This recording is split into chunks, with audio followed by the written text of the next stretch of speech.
Welcome to the Intentional Encourager podcast, where each episode brings you compelling conversations and stories designed to entertain, enlighten, and encourage. And now here's your host, Brian Sexton.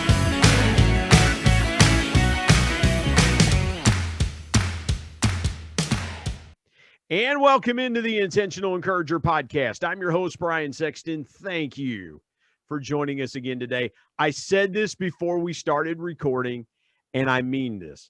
My guest, if you're watching this on YouTube, my guest looks far, far better than I do today. I decided to put a pullover on today because it's about 40 degrees here, but she just looks amazing. She just, tanned, well-rested, and ready for this conversation this morning. She is the host of the podcast, and I love this title, An Unexpected Launch. She's the host of the Unexpected Launch podcast. She is a leader in the pharmaceutical industry, and you can find her on LinkedIn at Kirsten Duncan, Kirsten Duncan, Duncan. But you can find her right here, right now on the Intentional Encourager podcast. Kirsten, how are you today?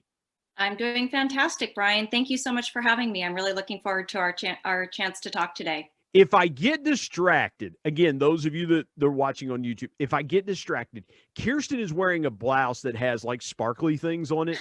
And so I get distracted by shiny things. And so, yeah, but she's got a beautiful backdrop. She's got this beautiful painting on the wall and the nice white fireplace in the corner and the soft light. I almost feel like if you're talking and I go to sleep at some point, don't please take no offense. It's only because you have such the calming effect in your background. Thank you. You're like, oh my gosh, this is going horribly off the rails. No, I promise you we're going somewhere. Let me start here. I always try to ask folks as we record these, we're still in the midst of the COVID-19 pandemic. It's hard to believe it's been a little over a year since everything changed. And I want to get the perspective because I am in West Virginia. You're in the Seattle area. And we've seen bits and pieces of things on the news in the Northwest and things like that. And so I really want to get your perspective, Kirsten, on how you and your family have kind of navigated through this, some lessons you've learned, things like that. Let's start there. What has been different in your world around the COVID-19 pandemic?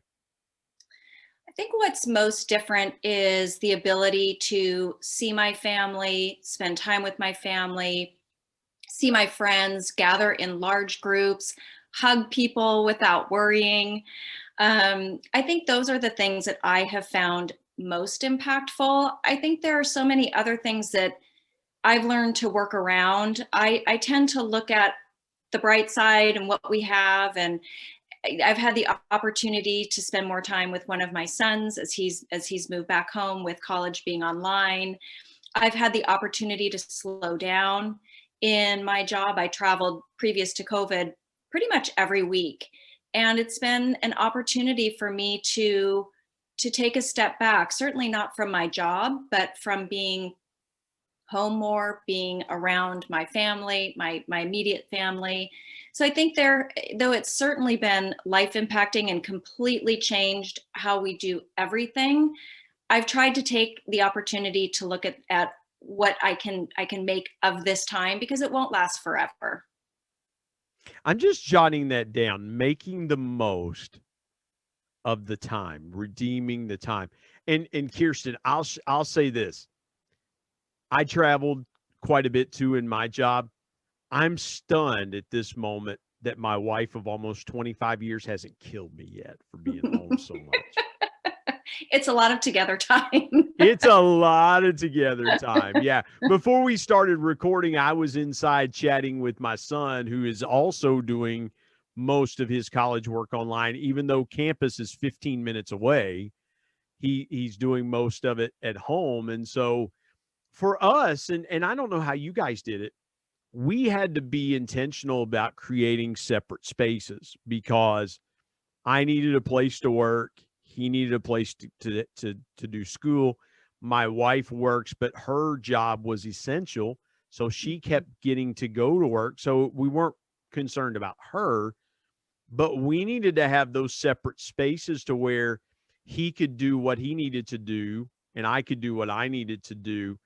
Was that a challenge for you? Because that's what I'm hearing a lot about. Oh my God. And especially for road warriors like ourselves, right? Where we're just, the front seat of a car is our office, or a hotel room's our office, or a Starbucks or a Panera is an office setting. When you travel, you really don't have an office per se until you come home on Friday or something like that, and you can sit in front of your computer. What kind of adjustment was that for you being a traveling mom and a traveling, in traveling for work, and then all of a sudden having to come back in and go, okay, I need to work from home now? I get so much energy from traveling to talk with the individuals who I work with, whether they are healthcare providers, if they're support in that sort of the supportive arena within the healthcare system. And I just drew so much energy from that face-to-face and that personal interaction. And working from home, it was trying to find different ways to create that same energy in a different way. And a lot of the calls or the meetings that I used to have face to face are now over Zoom. Sometimes I'm able to see the physician that I'm speaking with, sometimes I'm not. So it's finding different ways to infuse our conversations with energy, infusing energy within our teams. Everything that we're doing now is remote. And prior to joining the company that I'm at now, I worked remotely for the bulk of my career. So for me, it wasn't, I think, as drastic of an adjustment as it is for some people. And, my son doing college online, that is an adjustment certainly for him. And then to make sure that we each have our own quiet space so that I'm not barging into his room with a question when he's online with class. So it definitely is a give and a take, and making sure that you're just aware of who's around you, what they need to do, what they need to accomplish. And again, I kept thinking, this won't last forever. So how do we take these meetings virtually? How do we make those the best meetings possible? Or if we're working with colleagues, some of whom I've never met face to face, how do we forge those strong relationships when we're not able to meet with each other face to face? And I think, when you travel, as you mentioned, there's that downtime. So it might be grabbing a coffee with a colleague at Starbucks and having a little bit of personal back and forth. And now that we're on, in some cases, back-to-back meetings, you lose that opportunity to have those sidebar personal conversations, which really ultimately enhance how you work together. Well, So let me jump in here. Yeah. You almost get to the point with a Zoom meeting. And I have found myself, and that's how we record the Intentional Encourager podcast. I'll be honest, there are times in doing, and I did 6 podcasts in one day. People were like, oh my gosh, that's a lot. Yeah. I almost found myself, so there's a twofold principle that I want to piggyback on. You almost find yourself using the quote, and I say it in air quotes, faking it until you make it.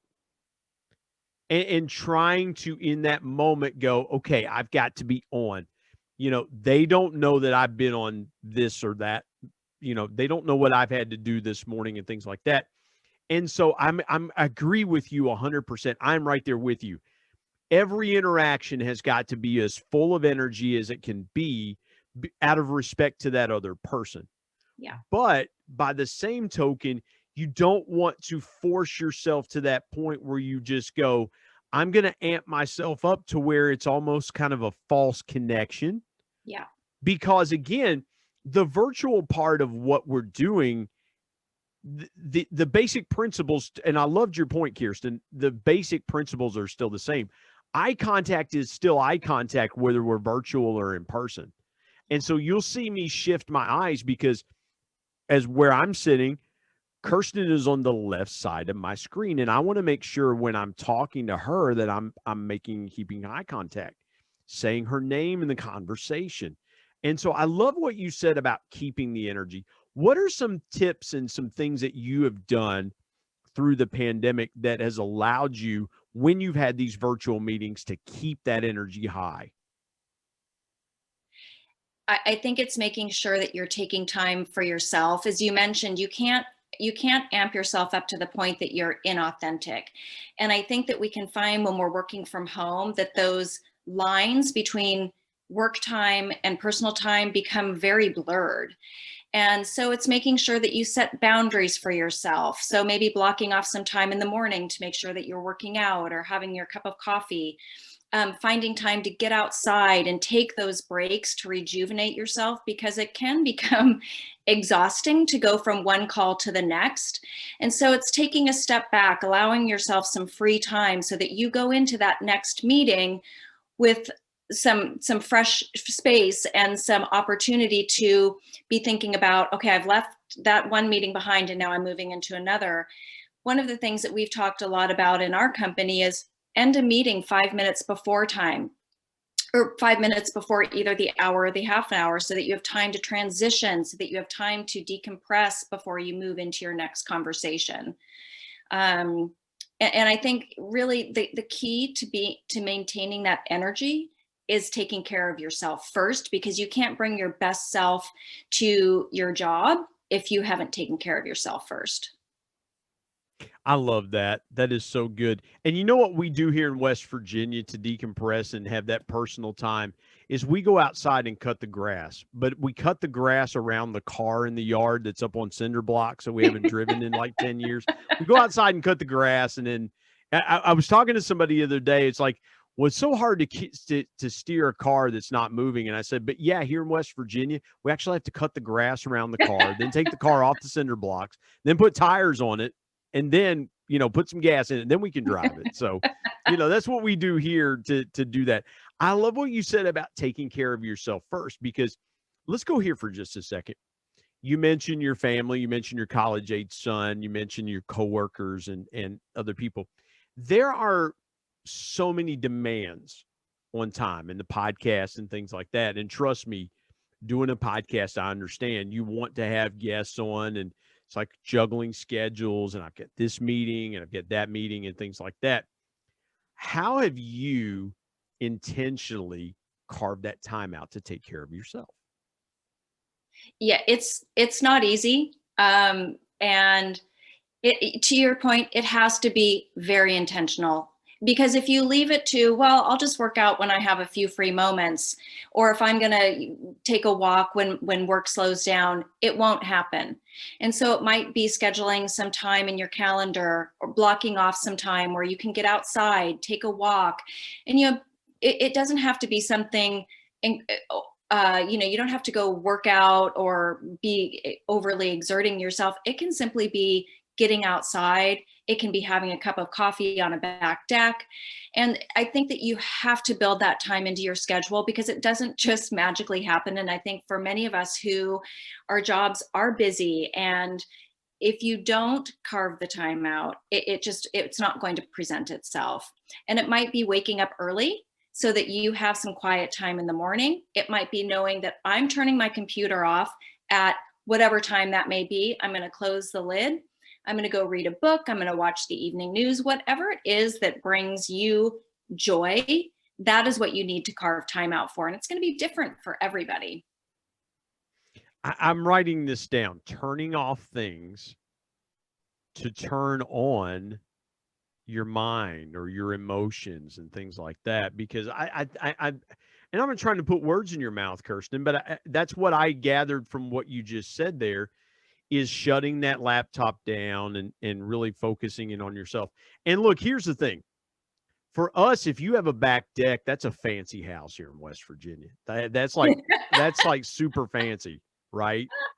I mean, if you have something more than a concrete pad to lounge on with some lawn chairs you bought at the Walmarts, then you're good. So, yeah. Let's step aside, take a break. When we come back, we're going to talk about Kirsten's podcast. An unexpected launch. I love this. And so we're going to step aside, take a quick break. Back in a moment with more with Kirsten Dunstan here. Kirsten Duncan. If I could speak and go to a break correctly, we'd be good. Back in a moment with Kirsten Duncan on the Intentional Encourager podcast.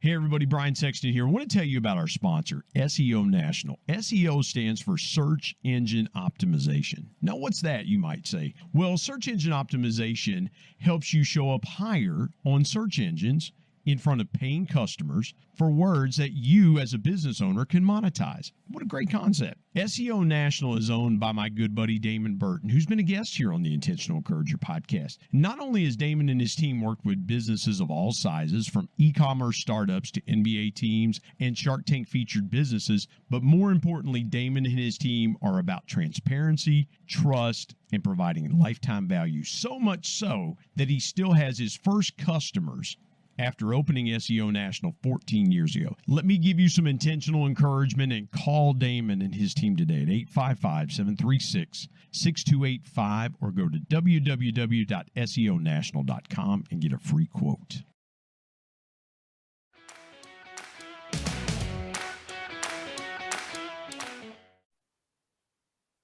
See, Kirsten, that's what happens when you take someone of average intelligence and you try to get them to perform a technical task like taking a quick break. That's what happens. So I know when I come on an unexpected launch, you're going to be much more polished and perfect. You would think after 120 of these or so that we've recorded, it'd be like, all right, moron, get this right, so just do something simple. But let's talk about your podcast, An Unexpected Launch. I love the title of that.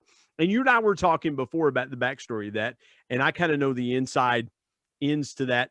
But I want to know what the inspiration was for you to launch your podcast. Thanks, Brian.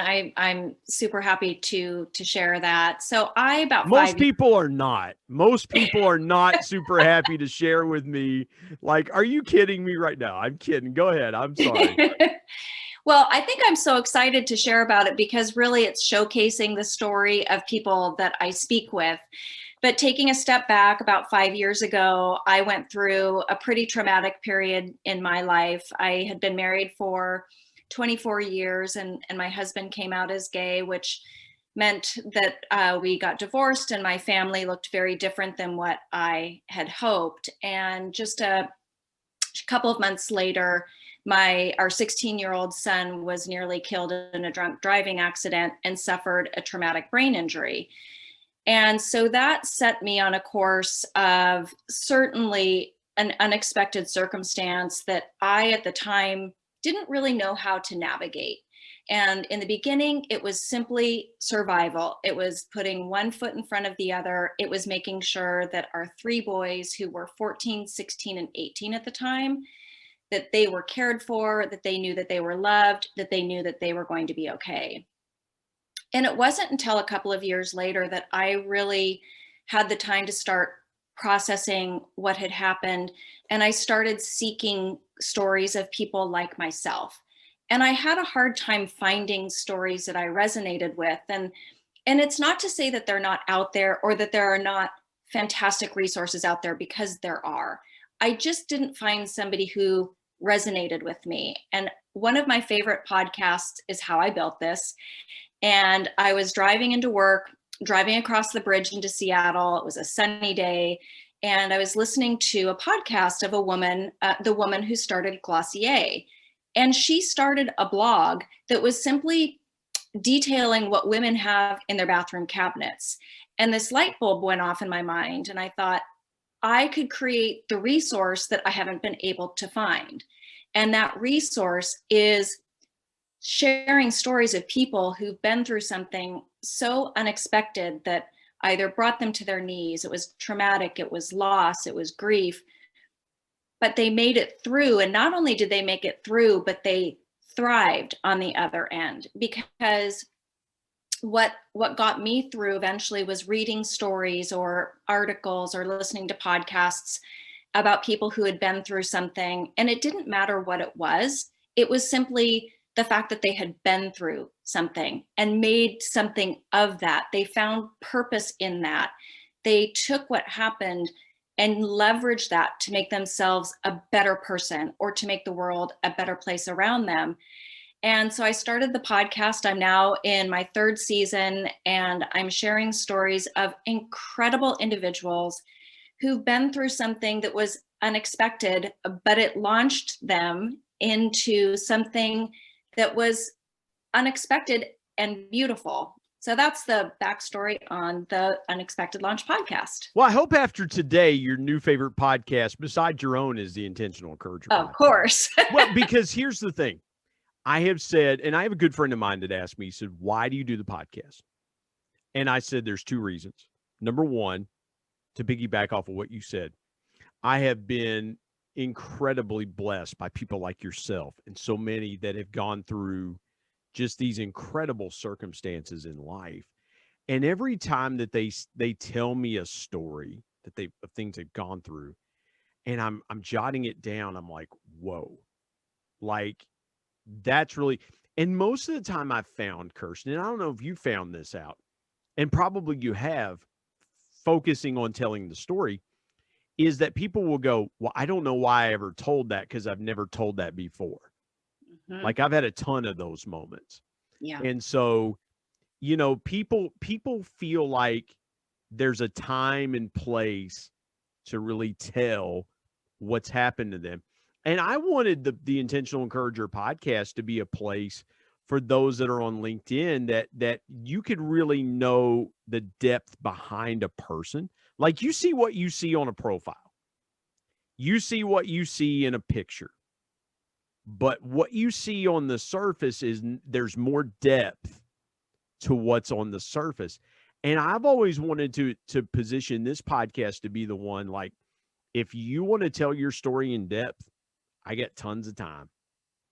And people will stay with a great conversation. Yeah.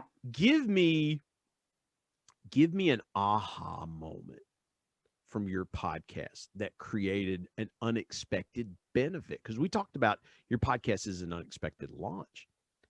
What was an unexpected benefit to you of your podcast? You know, I think that when we go through something traumatic or we're grieving, we feel really isolated and alone. And we feel that nobody's been through what we have been through, that nobody's going to understand. And that perpetuates our loneliness and our isolation. And I've talked with individuals who were in my situation with a gay spouse. I've talked with individuals who've had a child with cancer. I've talked with individuals who've unexpectedly lost a spouse, who've been sexually abused by a family member, people who are living with an incurable cancer diagnosis. I mean, these are very diverse experiences. However, in all of the conversations that I've had, there is such a similarity in the journey, in the feeling of the isolation, of feeling that I'm so alone and nobody will understand what I'm going through. And what really came through in many of the conversations that I had is individuals had this sense of, I'm going to make what happened to me mean something. I'm going to find the purpose in it. I am going to leverage what happened. Because, you know, everybody's going to suffer at some point in life. And some people suffer and it inhibits them. It stops their growth. It sort of stops them in their tracks. And then there are others who go on to do incredible things, and companies and organizations and nonprofits and books and podcasts have been built out of these moments. And it's the similarity that I found in these stories was I wanted to find the purpose, and that purpose drove growth and transformation. And one of the reasons that it's so important for me to continue to do this podcast is when something happens to you, you feel so alone. And I wanted people to know you are not alone. You are not the only one. And people will hear themselves in portions of my guests' stories. And there's little moments that will resonate and they'll think, oh gosh, I felt that way too. Yeah. I felt like, for a long time, I kept thinking, why am I not fine? It's been 3 years. It's been 4 years. Why am I not feeling fine? I should be healed. I should be there. And I think it gives people permission to allow the emotions that they're having to be validated. And I think that's so important because we feel this pressure to move on, to move past something. And I don't think you ever move on. I think you move through things, but I think they become a part of you and shape who you are. But I think by sharing these stories and listening to others, you can see yourself in somebody's story and think, I'm not alone. Well, and again, there's a couple of things I want to hit on before we take another break is that number one, you said the word leverage, and that's a key phrasing there. And I know you did that intentionally because when you leverage something, it's an asset. It's not a liability. And a lot of people think when they've gone through those situations, those were vulnerable times that put them in a liability deficit. And they don't realize that those situations were actually designed so that and I've had those situations in my own life. And I realize now they weren't liability situation. They were leveraging opportunities. So I love what you said there. That's one takeaway. The second one is our alignment between our podcasts is right there because I've always said that there's somebody listening to a story that goes, I'm there, or I've been there, or they don't realize that they're about to go there. Yeah. And that can help and encourage them and say, hey, listen, the Bible says there's nothing new under the sun. So somebody has gone through something once before. It's not unique to any of us. So I love what you said there about that connecting tie that really brings us all together. I want to get deeper into your story, Kirsten. Let's take a quick break. When we come back, Kirsten is going to share more of that story. I've got a couple questions around what she said. So we're going to dive into those here in just a moment. Come back with us here on the Intentional Encourager podcast.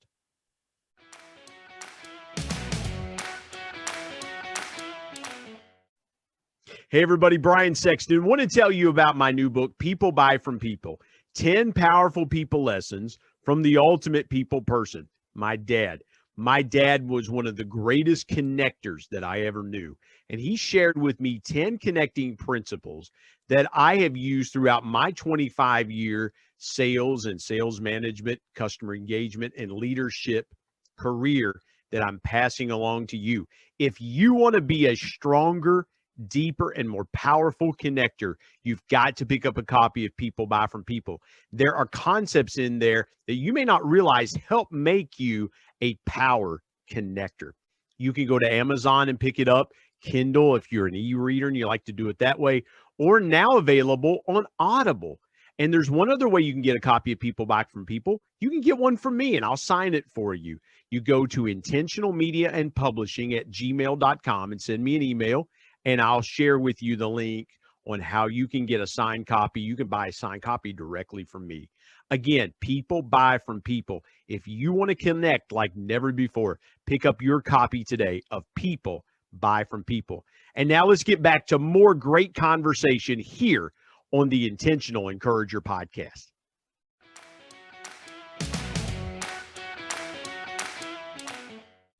Kirsten, let's go into that story real quick. I have not faced what you faced. I still am married to the same girl I've been married to for the last almost 25 years. You were 24 years.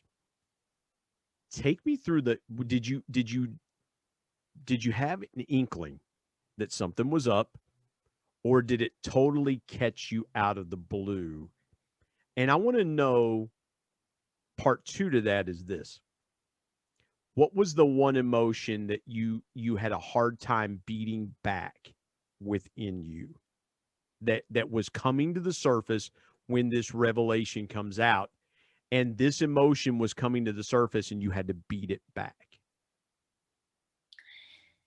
I did have suspicions throughout our marriage, and I so badly did not want that to be true that I ignored my intuition. I stuffed it really far down. And we had a couple of conversations where I actually asked my ex-husband point blank, "Are you gay?" And he said no. And again, because I loved our family, I loved my husband, I loved our relationship. I loved the life that we had. I knew it was not perfect, but I also know that there is no relationship that's perfect. And so I think, so when he did reveal to me and he admitted that he is gay, I was shocked in that I really believed him when he said that I love you and we're going to be together forever. I kept clinging to that. But also the first thing, there's a lot of things that I don't remember about that particular conversation. What I do remember is the first thing that I thought in my mind was, I knew it. And I might have even yelled it out too. But I didn't want it to be true. So I ignored it. And I actually made a sort of pact with myself that maybe my husband is gay, but that is okay. I'm willing to live with that because there are so many other things that are so wonderful that I am willing to put that aside and live with that. I think the overwhelming sense, or the I don't know if it's appropriate to call it an emotion, but the lack of control that I felt in my life at that moment. And it's something that took me years to, I felt like I just was sort of in an ice rink. And every time I tried to stand up, I just couldn't gain my footing. And I will tell you that prior to him coming out, people might call me a control freak. I had my life planned out. I knew how things were going to go. They were going to go in this order. I grew up that way. Yeah. You go to college and then you go to graduate school and then you get married and you have children. And, my life was really linear. And what I realized in that moment was I have zero control. Well, I got to ask you this. Can I jump in here for just a quick second? I got to ask you this. Did you sense that your husband, your ex-husband now, when he said, yes, I'm gay, did you sense that he wanted to be free to pursue another relationship with a man? Or was he telling you that? And please, if I'm getting too personal, let me know. Did you feel like that he wanted to be free to pursue a relationship with another man? Or was he saying that so that you would understand that, hey, I love you, but I'm not romantically that way. I don't desire you that way sexually anymore, things like that. And I don't mean to be graphic. Please don't misunderstand me. I want to pull some more conversation out of that because, again, 24 years of marriage, you suspect it. You're hoping, you just said, I was hoping it wasn't true.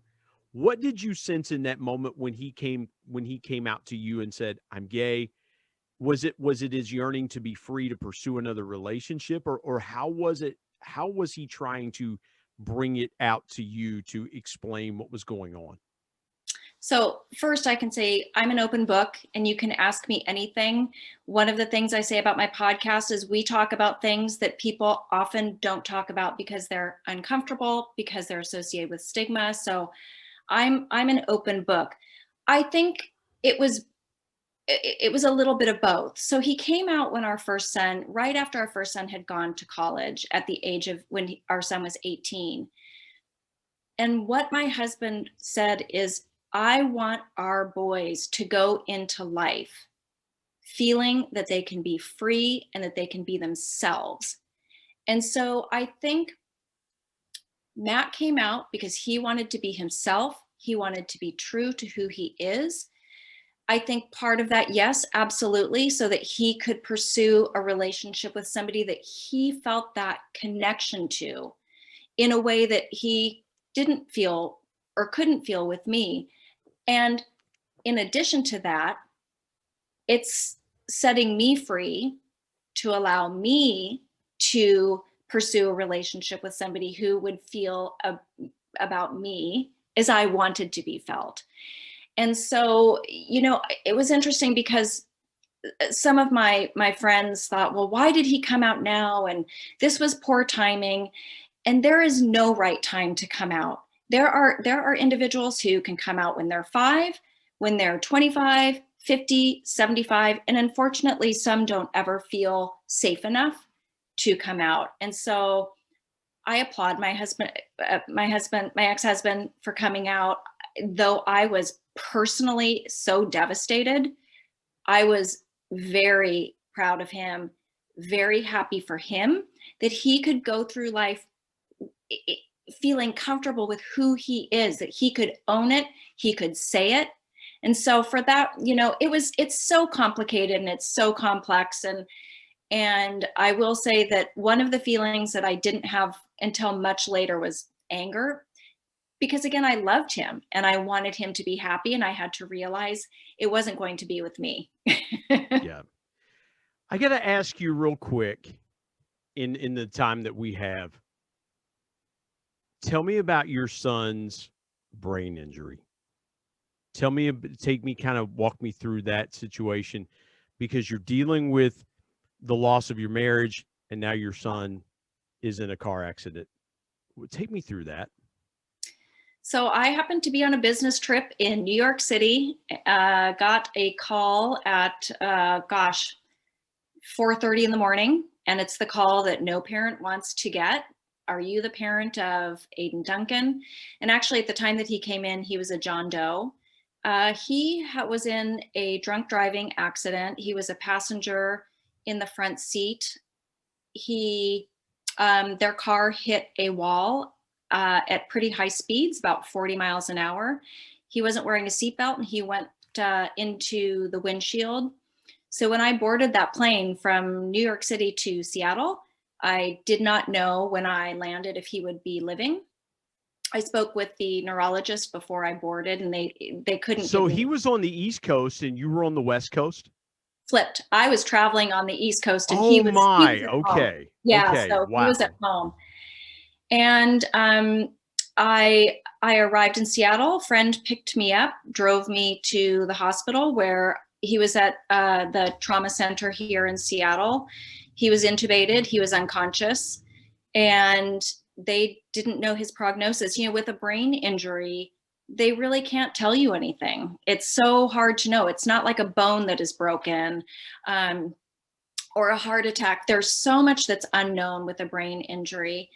And I have to tell you, it was, Matt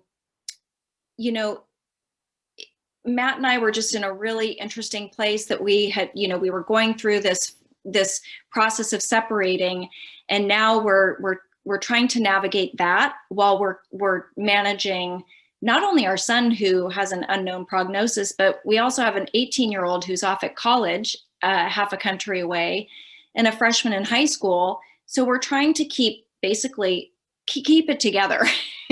So let me ask you this. So your other son in college overseas? Is that where he was at in college? He was at Purdue. He was in Indiana. So. Oh, okay. So let me kind of bring the geography together. You're traveling on the East. You're traveling on the East Coast. You have a son at Purdue, which is in West Lafayette, Indiana, between Chicago and Indianapolis on I-65. Your son who's in an accident is on the West Coast. Your husband, you're going through the separation, and your husband's on the West Coast.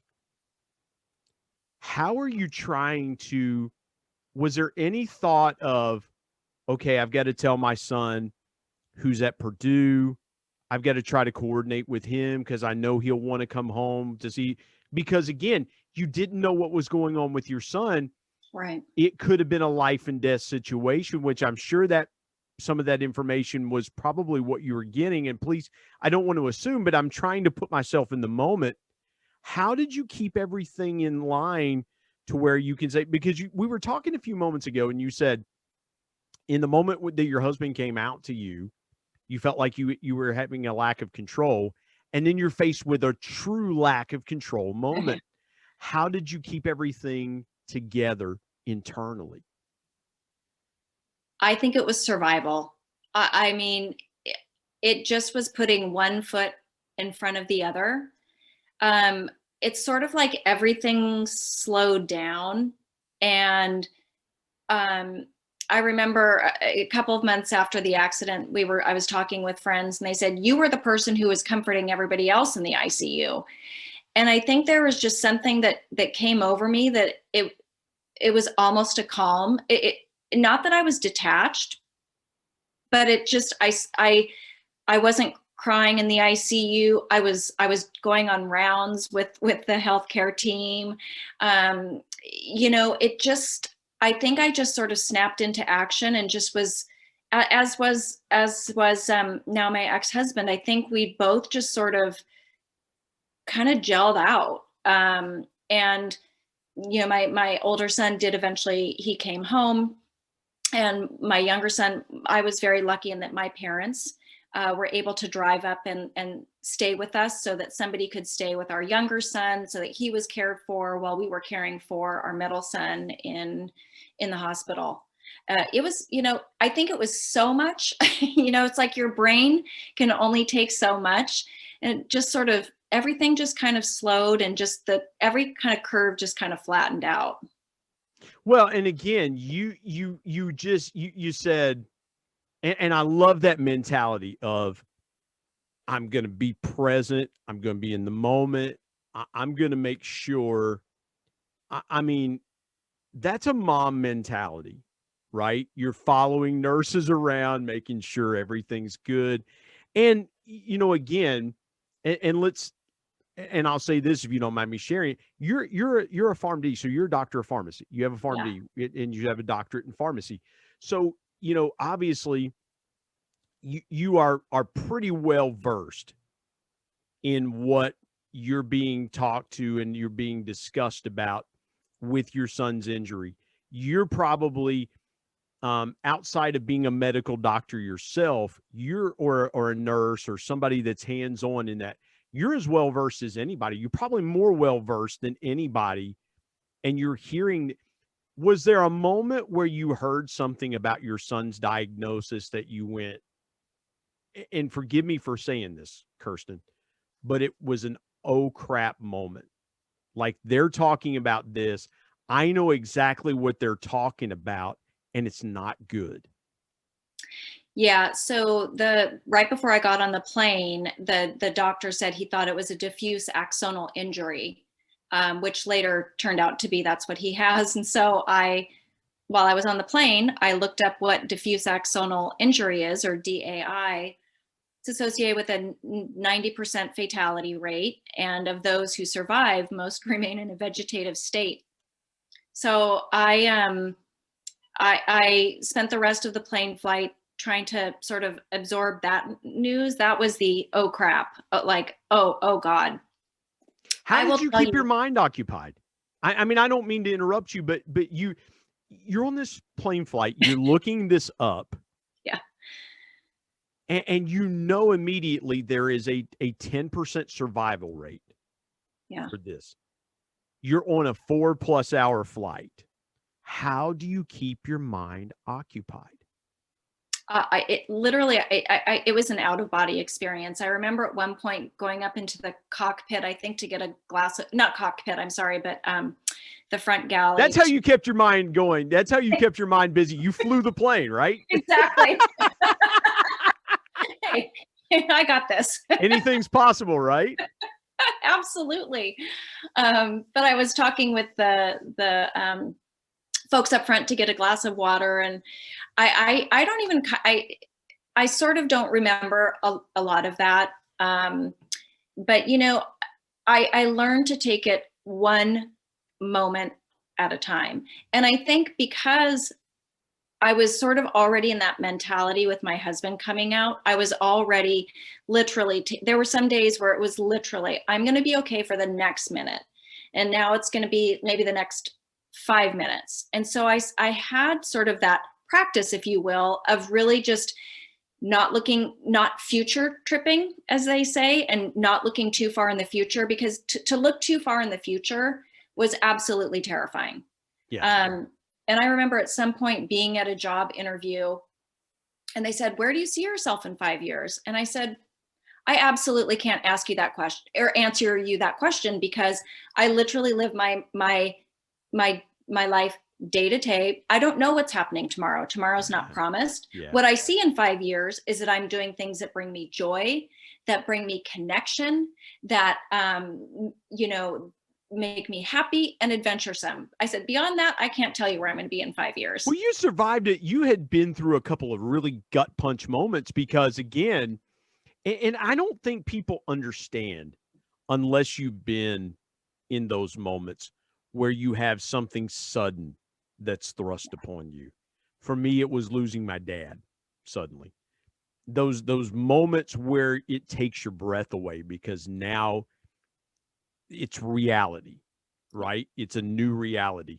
So how's your son doing now? How is he recovered? How many years ago was that, and how is he recovered? It was 5 years ago, and even at the time, his doctors said he was absolutely a miracle. They had never seen anything like it. He wasn't supposed to go to school for the remainder. He was a junior in high school, so this happened in December, and they said he probably won't go to school until next September. Well, literally, we got out of the doors of the hospital. I'm turning the engine of my car on, and Aiden says to me, "By the way, I'm going to school tomorrow." I'm like, "No, you're not going to school tomorrow." Well, he said, if you don't take me, I'm going to run to school, which I knew he would. So we went and had a little visit at lunch. I can tell you that he is thriving today. So he works down in Los Angeles in the music production industry. He went to a music production academy for a year, and he is doing what he loves. He is incredibly successful for a time. Before he got too successful, he was the producer on my podcast, and he wrote the music for my podcast. But he's since gone on. He's doing much more important things than Mom's podcast. And I have to say, You got to have a conversation with him about that. There's nothing more important than Mom's podcast. Listen, I gave you life, son. I carried you for 9 months. Nothing more important than Mom's pod. Yeah, nothing more important than Mom's podcast. Yeah. What's this kid thinking? I mean, good. Well, I know what 21-year-olds think because I have one that will be 21 in September. So I feel you. You and I are together in that journey. But that is a wonderful piece of intentional encouragement. But I know you've got another piece of intentional encouragement to share with this audience. Kirsten, if this conversation has done anything, it's encouraged people that situations can change. But I know you've got another piece. I don't want to put words in your mouth, but share a piece of your biggest piece of intentional encouragement. Never lose hope. Even when it feels that you don't think there's any way forward, any way upward, don't ever lose hope that something incredible is going to happen. And keep your eyes open for those little pieces of magic, those wonderful things that happen in life that many of us don't pay attention to. And life is filled with ups and downs. Downs will always come. And so you really have to ride high when you're on the ups, because you have to take those moments of beauty and enjoy those and savor those for when the low moments come. That is so good. Kirsten Duncan, it has been a joy to have you on the Intentional Encourager podcast. But tell people where they can connect with you. I know that people are going to want to connect with you when they see and hear this podcast. Absolutely. Thank you so much for the opportunity. So the Unexpected Launch podcast is available on all major platforms. And like you, Brian, I have also extended into an Unexpected Launch YouTube channel so that people can see the videos and they can see the interaction.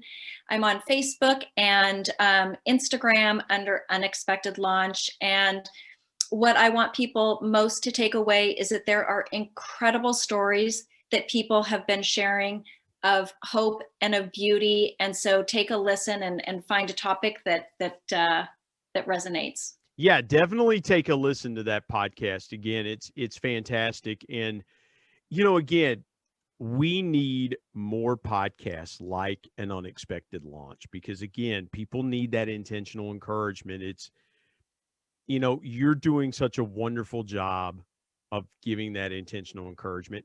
And I am honored. I'm beyond honored that you shared your story with me on the Intentional Encourager podcast. Kirsten, what a blessing it's been. What a blast it's been. Thank you for stirring our emotions, getting us laughing. You've brought the goods today. Thank you for so much for being with me on the Intentional Encourager podcast. Thank you, Brian. It was an absolute pleasure. I'm so appreciative and loved our conversation.